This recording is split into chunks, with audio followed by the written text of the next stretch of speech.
So let's get to it. Barack and Michelle Obama endorsed Kamala Harris as the Democratic nominee. Don't know why it took them this long. They're going with the perfect campaigning line. That's not real. JD Vance is a creep who wants to ban abortion nationwide. JD Vance is weird. Voters know it. Vance is the most unpopular VP pick in decades. Wait, okay, that's actually kind of dope. I hope it's real. Dude, okay, now I suspect there are motherfuckers who are listening, okay? Maybe I'm crazy, but I do feel like on the messaging front, there's a lot of stuff that these guys are saying that I've been saying for some time. Hopefully they'll be able to listen to some of the other things in terms of the immigration policy and changing at least the messaging on both the immigration policy for the Sun Belt, at least, and also on Gaza. Staffers, if you're in here, okay, wink, wink. Analysts, if you're in here, wink, wink. Remember, Americans don't care about foreign policy. They don't. They're also very susceptible to changing their perceptions on certain issues as long as there is like enough campaigning on that front, enough messaging on that front. On immigration, Joe Biden performed better in 2020 when he was objectively anti-Trump immigration. He performs significantly worse now in 2024 before he dropped out on immigration because he went right-wing on the issue. These are good things to think about. Remember, Donald Trump versus Joe Biden matchup in 2020 on immigration. Joe Biden was still trailing behind Donald Trump, but much closer to Donald Trump on immigration than he was by 2024. So also don't lean into the memes. The messaging on JD Vance being weird is good. Okay, that's good messaging. It's good because it basically cuts away at like the serious danger that they present, because Republicans love presenting themselves as a serious danger. Saying he's weird is good because he is weird. Keep calling him a weirdo. That's fine. Now give us Republicans some advice. Y'all are cooked. Immediately institute socialism. Just advocate for socialism. Y'all are cooked anyway. I do actually unironically give Republicans advice as well on here when I'm criticizing them. And then chatters will be like, why are you giving the Republican Party advice? They watch you. And it's like, I don't think they do. And even if they do, I don't think they fucking can stop themselves. Don't lean into the brat and coconut memes. Let that shit happen organically. Don't do it. Don't hyper focus on celebrity endorsements. Nobody cares. Do the regular job. Do your job. You're a political campaign. You are not selling albums, okay? You're a fucking political campaign. Get some goddamn door knockers on board. Get some real momentum. This is no longer the 2016 campaign. This is no longer the 2020 campaign. This is the 2008 election. Obviously, the dynamic is very different. There isn't like, you know, a tremendous amount of hatred for the Republican Party due to the fact that for 8 years, there was a shit ton of war on terror nonsense. Having said that, however, in terms of Kamala Harris's qualities, she's younger, dynamic, and looks significantly younger as a consequence of who she replaced. She also reads young. She's hot. You know what I mean? Like, people like that shit. Okay, people like that shit. That's important. Like, guys, come on. Aesthetics are very important for a political campaign. Okay, they matter a lot. People make decisions like this on those boundaries 100%. The demographics that you can captivate from here on out are going to be Obama base anyway. Race for the White House, Vice President Kamala Harris picking up a big endorsement from former President Barack Obama and Michelle Obama as she goes on a campaign blitz. If you call her Blasian, I'm reporting you. Why would I would never say that. Like, now you put that thought into the minds of at least 30,000 people. You did that. Are you happy? I don't understand the change in narrative on Gaza advice. Are we asking her to bluff voters with sweet talking while still sending the votes? I'm of two different minds here. In terms of like what she needs to do in order for me to be committed or for me to be excited about her prospects, she does need to change course on Gaza. I don't know how much she can do when Joe Biden is the president and you can't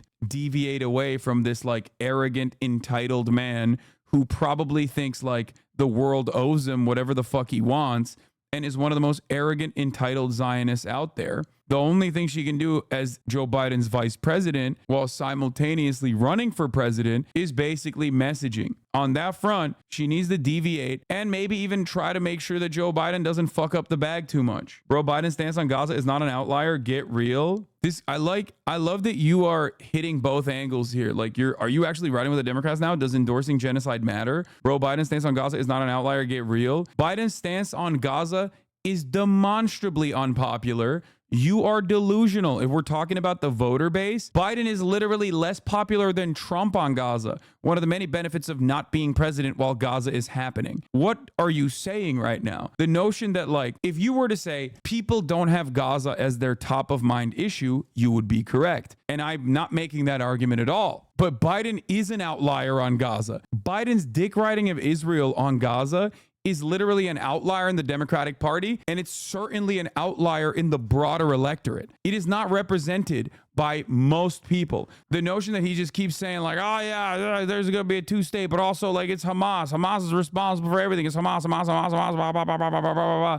Like, consistently lying at the behest of Israel is 100% is an outlier. It's a stance for the military-industrial complex. Sure, maybe it's not an outlier in the DMV. Nova voters, okay? People that work at Lockheed Martin, Raytheon executives, they love that shit, okay? They're lining their goddamn pockets. They don't have an issue with that. Despite not voting for Biden, and they will never vote for Biden, they agree with Biden on this issue. They will never vote for Biden. If you're trying to captivate the Texas megachurch voters, okay, then yeah, you're online. You're on board with their insane bloodlust. But as far as the broader electorate goes, how many fucking polls do you need to see? How many polls do you need to see that shows that, like, Americans are fed up with the way things are going? Kamala is anti-Hamas, not pro-Israel or pro-Palestine, is good. Wait, what?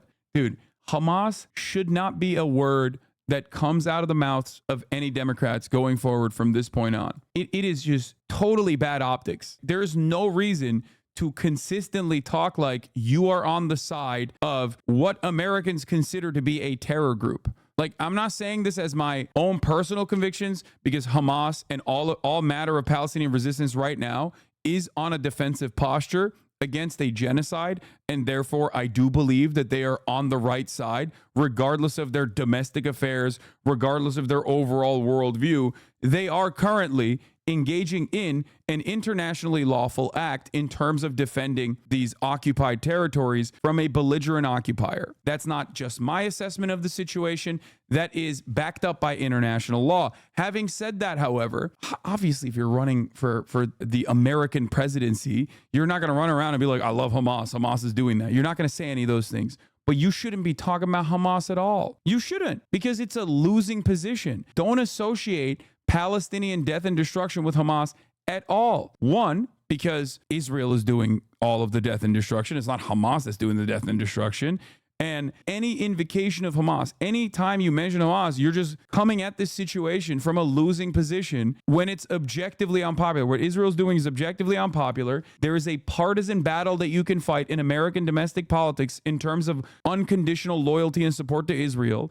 Just put this stink on the Republicans. I've told you the method, okay? I told you the winning strategy. And even my girl Nancy Pelosi is kind of hitting this, okay? The winning strategy in this circumstance would literally to go, Benjamin Netanyahu seemingly is more popular in the American Republican Party than he is in the international community, where he is a war criminal. He is seemingly more popular in the American Republican Party than he is in Israel.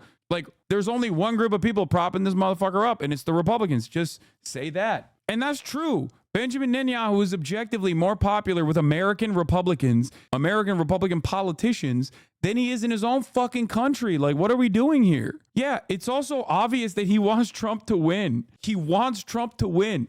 So, like, any kind of mention as to, like, Bibi Netanyahu on, like, positive terms, or anything that, like, helps Benjamin Netanyahu look good is just hurting you. Like, Benjamin Netanyahu literally went to Mar-a-Lago to suck his cock, okay? He's wearing a total victory hat. He brought up total victory on the fucking congressional speech. Democrats cannot stand idly by and let this shit fly, dude, even on partisan grounds. Also, there's some good news on the Israel front. UK drops opposition to the International Criminal Court warrant for Netanyahu. I apologize to the labor. I apologize to Keir Starmer, more like Keir Stalin. I didn't know what kind of game he was playing out there, okay? Things are kind of shifting in a decent direction. It is largely a consequence of the unimaginable amounts of pressure that has kept up since October 7. Pressure from international organs of justice. Things are shifting, okay? Let's continue. Up her campaign. We called to say Michelle and I couldn't be prouder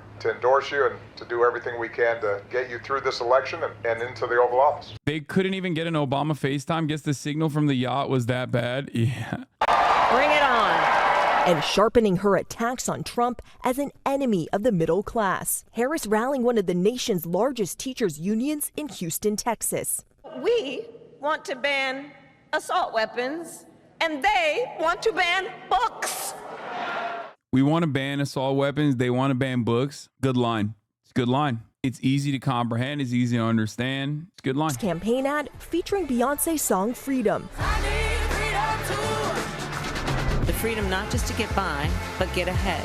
I've always been a fan of angling the sentiment on like economic, like progressive economic policies, like leftist economic populism, angling it on things that Americans respond positively to, like freedom, is not necessarily a bad thing. I think that is a good thing as well, because what is freedom if you have no freedom to fucking change jobs because you're terrified that you're going to lose your health care? You know what I mean? A lot of misdirection and misinformation in terms of socialism has existed in American discourse for almost a century at this point, about like how it's a collectivism. Socialism is about collectivism. It's about everyone collectively being poor. And it's like, no, it's actually about individual freedoms. Okay. Any kind of socialization initiative is done at the behest of opening up more individual freedoms. And I do think that that is like a good way to angle that as well. Bad line. Assault weapons are awesome. I mean, I agree. Okay. As an assault weapons enjoyer myself, but I also do think that they should absolutely be severely restricted. Okay.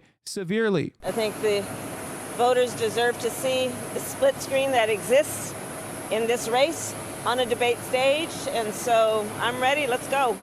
But Trump now backtracking on his pledge to face off on stage, his campaign saying it would be inappropriate to schedule things with Harris because Democrats very well could still change their minds. Donald Trump backing out of the debate is such cowardice. And it also, once again, shows that they are in panic mode. They are in complete panic mode. One, it makes them look weak because, like, you could do that in the Republican Party primaries because you were ripping, right? Like, there was no one that was coming near you, and presenting yourself in front of these people who might actually be able to show up and say that you were responsible for the electoral defeats in 2022 probably would have made you look a little bad. I wanted Donald Trump to debate because he's pretty good at stuff like that. He's lost a little bit of his riz, I would say. But having said that, the fact that he was like, I'm down to do a debate, and then he was like, actually, just kidding, I don't want to do a debate with a new candidate who you're talking shit about, saying she's dumb.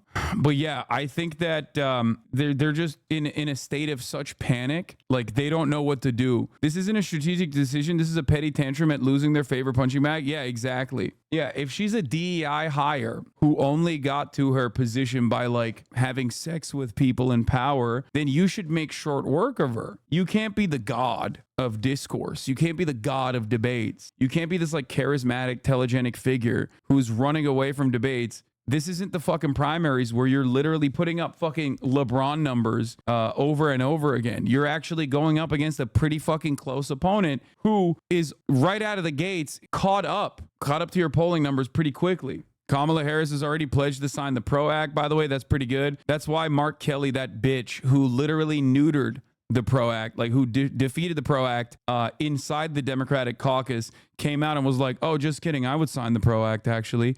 Fucking piece of shit. Fuck you, Mark Kelly. I am not excited at the prospect of a Josh Shapiro or a Mark Kelly VP pick. I do not like it at all. I think it's absolutely awful. A lot of people are talking about how much they like him. I don't appreciate it. I don't like it. It would be a bad idea.